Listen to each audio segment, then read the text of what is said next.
Looking back now, Devin Booker coming off the bench at Kentucky is hard to believe. This is a player who became one of the best scorers in the NBA. He can control an offense, create difficult shots, make plays for teammates, and take over games. But during his only season at Kentucky, Booker never started once and averaged just 10 points per game. When Booker committed to Kentucky, he probably did not expect that. Andrew and Aaron Harrison had arrived with major NBA hype, and almost everybody believed they would leave after one season. When did you know you said you were going to go to UK later? What made that decision real?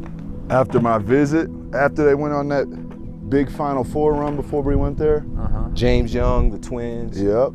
I think they lost to UConn in the finals. Boatwright, Napier. But I'm thinking everybody's leaving. Me You know too, what I'm saying? bro. We got me, Carl, Trey Lyles, Tyler all coming in. We're like, oh yeah, these boys about to get out the way. We're set. Everybody came back. The expected plan was simple. Tyler Ulis would take over as the starting point guard, and Booker would slide in as Kentucky's starting shooting guard. Then the Harrison twins returned. They had helped Kentucky reach the 2014 national championship game, but neither player had the draft position he wanted. Aaron had also become a Kentucky legend after hitting 3 huge shots during the NCAA tournament. Suddenly, Booker was not walking into an open starting job. He was playing behind an older guard Calipari already trusted him big moments. To Booker's credit, he accepted it. He did not complain, force shots, or play like he was trying to prove he deserved more attention. He joined Kentucky's second group and became one of the most dangerous bench players in the country.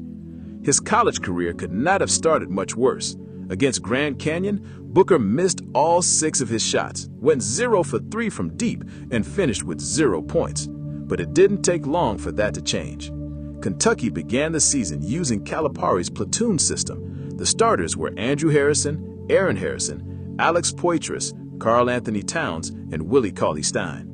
Then Kentucky could bring Ulis, Booker, Trey Lyles, Marcus Lee, and Dakari Johnson off the bench. That second group had enough talent to start for almost any team in the country. Booker's role was built around what he already did best. Calipari loved giving players simple jobs on his loaded teams and making them perfect the skill that could immediately help Kentucky win. He did the same thing with Karl Anthony Towns. Towns had the ability to shoot from outside, but Calipari rarely allowed him to stand around the three-point line. He wanted Towns posting up, rebounding, protecting the rim, and dominating the paint. That did not mean Calipari believed Towns could not do anything else. He simply understood that a team with that much talent could not allow every player to hold the ball, take every shot, and show every part of his game. Everybody had to sacrifice something. Calipari wanted each player to master a role that helped Kentucky win while also proving to NBA teams that he could contribute alongside other great players. That was important because Kentucky was much closer to an NBA environment than most college teams. Booker was sharing the floor with future NBA players. He was not going to receive 20 shots every night or have the entire offense built around him. He had to move without the ball, create space for his teammates, make quick decisions, and stay ready even when he had gone several possessions without touching it. A player at a smaller school might have complete freedom. He can control every possession, take difficult shots, and put up bigger numbers because the entire team depends on him. But that can also make it harder for NBA scouts to know how he will look when the ball is no longer in his hands all game. Can he remain effective with fewer touches? Can he play next to other talented players? Can he accept a smaller role and still impact winning? Booker answered those questions at Kentucky. Calipari made his shooting the main focus because that was the skill Booker could immediately bring to an NBA team.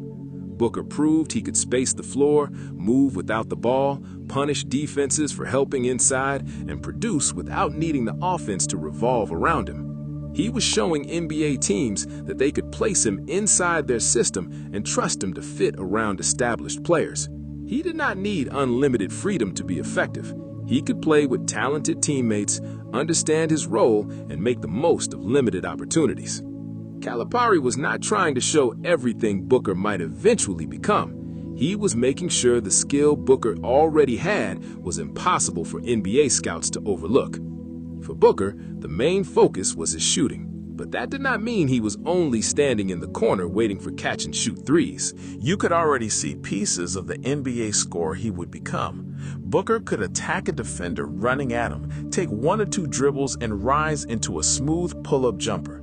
He could find space near the elbows, cut behind defenders, and use his 6'6" size to shoot over smaller guards. He was not ready to control an entire offense, but he was already more than a pure spot-up shooter. Nearly half of his attempts came from 3, but he actually made more 2-point shots than 3s during the season. His outside shot was his biggest weapon, but the touch, balance, and mid-range game were already there. His first real breakout came against Boston University. Booker scored 15 points, made 4 threes, and added 7 assists. 2 nights later, he scored 18 against Montana State while making 6 of his 8 shots. Then he scored 19 against UT Arlington, hitting 7 of 8 from the field and 5 of 6 from 3. Booker went from scoring 0 points in his debut to scoring 52 points over a 3-game stretch while barely missing. That was when Kentucky fans realized another special freshman was hiding on the bench. Booker did not need the ball for an entire possession. He could enter the game, hit a 3, attack a closeout, knock down a pull-up, and change the game in 2 minutes. That was perfect for this Kentucky team. The Wildcats had more size than anybody in the country. Towns, Cauley Stein, Dakari Johnson, Marcus Lee, Trey Lyles, and Poitras could overwhelm teams around the basket. But all that size could also make the floor crowded. Booker opened it back up. Defenders could not leave him to help against Kentucky's big men. When they did, Ulis usually found him before the defense could recover. After a couple of rough shooting games, Booker caught fire against North Carolina. He scored 15 points and made all 3 of his attempts from deep. That started the best stretch of his college career. Over 7 games, Booker made 20 of his 28 3-point attempts. For almost an entire month, he shot better than 71% from 3. Against UCLA, Kentucky delivered one of the most dominant halves anybody had ever seen. The Wildcats led 24-0 before UCLA scored and went into halftime leading 41-7. Booker scored 19 points in only 16 minutes and made 5 of his 6 threes. Booker later played a season-high 35 minutes in Kentucky's double overtime win over Texas A&M. He scored 18 points and made 4 more threes. When Kentucky needed quick offense, Booker was often the easiest answer. That led some fans to wonder whether he should start over Aaron Harrison, but freshman Booker was not yet the player people know today. His handle was still developing. He could attack a hard closeout and pull up after 1 or 2 dribbles, but he was not ready to bring the ball up, call for screens, read the entire defense, and create a good shot every possession. Booker was a dangerous scorer. He was not yet Kentucky's offensive engine. Teams eventually learned how to make him uncomfortable. They stayed attached to him, denied clean catches, and refused to leave him when Kentucky threw the ball inside. The goal was to force Booker to create against a set defense instead of allowing him to attack an opening. He could punish a defender who was off balance. What he could not consistently do yet was hold the ball, break down his man, draw a second defender, and control the entire possession. His defense also affected his minutes. Booker had good size, but he could be beaten off the dribble and sometimes struggled chasing players around screens. On most teams, a coach would accept those mistakes because his scoring was needed so badly. Kentucky had other options. Calipari could use the Harrison twins, Ulis or Dominic Hawkins. Aaron was stronger and had already made huge shots in March. Andrew had already led Kentucky to a championship game. Calipari trusted their experience. Booker still had several strong games after his shooting cooled down. He scored 18 against South Carolina, 14 at LSU, 18 against Tennessee, and 14 at Mississippi State. Those performances showed he was not completely dependent on threes. He used pull-up jumpers, attacked closeouts, got to the free throw line, and made shots inside the arc. Kentucky finished the regular season undefeated, won the SEC tournament, and entered March Madness at 34-0. In the Sweet 16, West Virginia guard Daxter Miles Jr. predicted Kentucky would leave with its first loss. Instead, Kentucky destroyed West Virginia 78-39. Booker scored 12 points on 5 of 8 shooting in only 17 minutes. After the game, he posted a simple message: 36-1. Kentucky then barely survived Notre Dame in the Elite Eight. Notre Dame spread the floor, moved the ball, and forced Kentucky's big men away from the basket. Towns carried the Wildcats with 25 points, and Kentucky escaped 68-66. Booker scored 10 points on 4 of 6 shooting, but the game exposed a larger problem. Skilled teams that moved the ball could pull Kentucky's defense apart. On offense, Kentucky could become slow and easy to predict when the pressure increased. Wisconsin saw all of it. The Badgers had nearly beaten Kentucky in the Final Four the year before. Wisconsin also understood exactly how Booker was being used. Booker played 19 minutes in the Final Four and scored 6 points on 3 of 6 shooting. He did not attempt a single three. Wisconsin stayed connected to him, denied clean catches behind the line, and refused to give him the rhythm shots that made him so dangerous.